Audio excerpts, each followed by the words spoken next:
In this video, we will discuss the passive voice in the perfect system.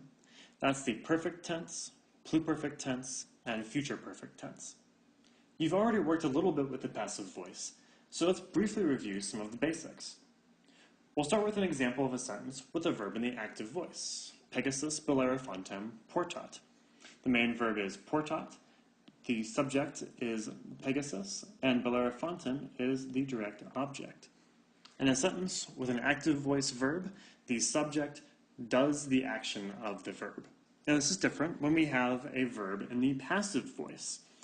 For example, bellerophon a Pegaso portatur.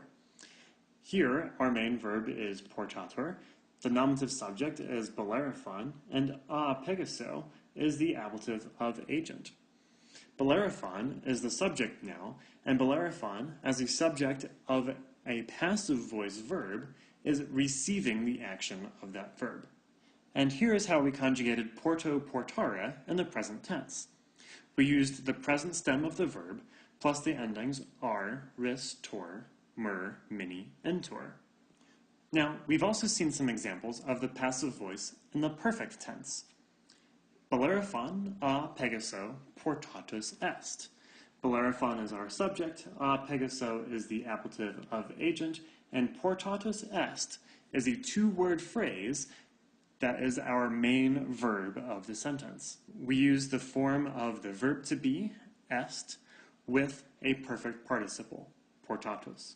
Bellerophon has been carried by Pegasus. Here's the other example we saw. Always ab Hercule interfecti sunt. Always was our nominative plural subject.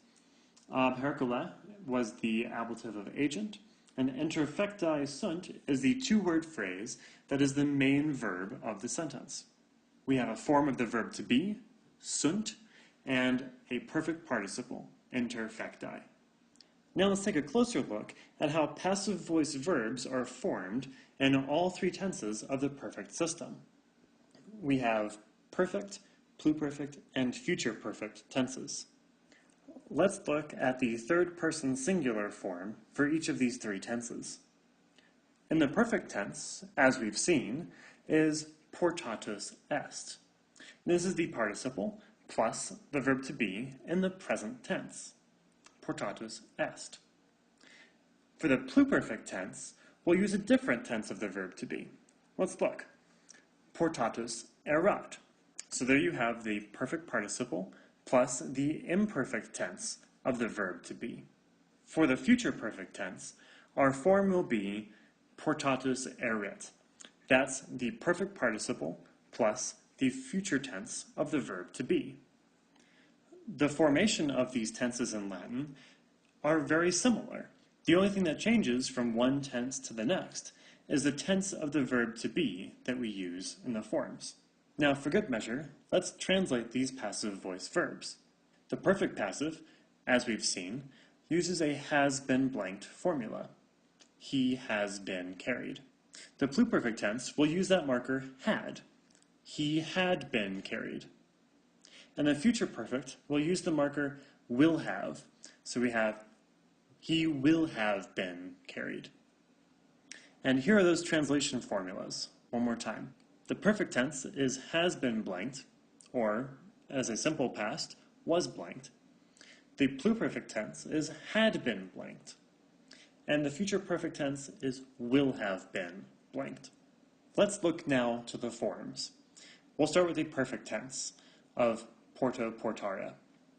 We have the participle portatus plus the verb to be in the present tense, sum es est, sumus estis sunt. That participle, you will remember, is an adjective, and so we can change it based on the different genders of our subjects. So we use portatus and portati for the masculine, but for the feminines we would use portata and portatai. So we have portata sum, portata est, portatai sumus, portatai estis, and portatai sunt. We can also change this for a neuter subject. We would have portatum as our participle in the singular and portata as our participle in the plural. Okay, now back to the masculines for a second. Our perfect tense was formed using the present tense of the verb to be. Now watch what changes when we switch to the pluperfect passive. Portatus eram, portatus eras, portatus erat, portati eramus, portati eratus, portati erant. Now we're using the imperfect tense of the verb to be. And again, just as before, we can write this chart in any of the three genders. Here we see the masculine, using portatus in the singular and portati in the plural. Now we can write the same chart with the feminine by using portata in the singular and portati in the plural. We can also make it neuter with portatum in the singular and portata in the plural. Now, whereas the pluperfect passive uses the verb to be in the imperfect tense, the future perfect passive will use the verb to be in the future tense.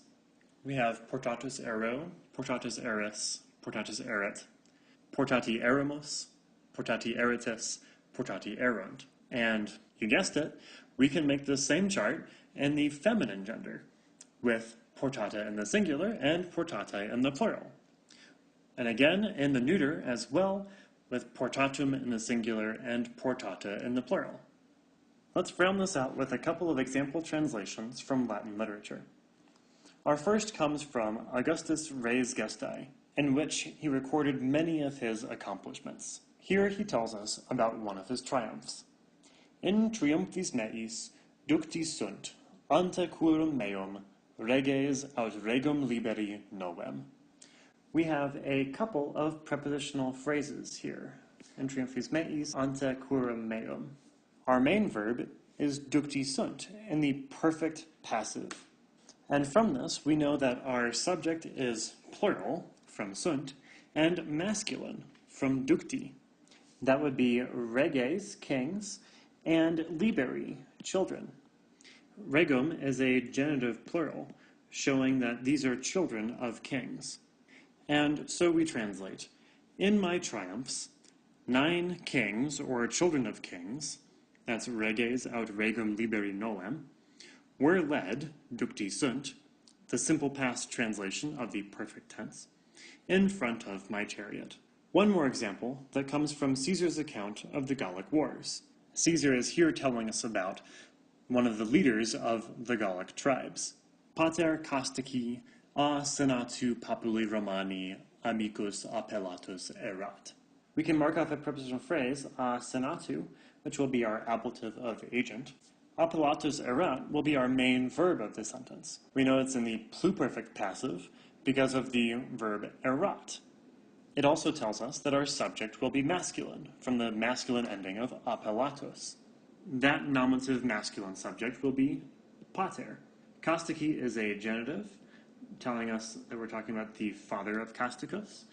Populi Romani will also be a genitive, referring back to the Senate.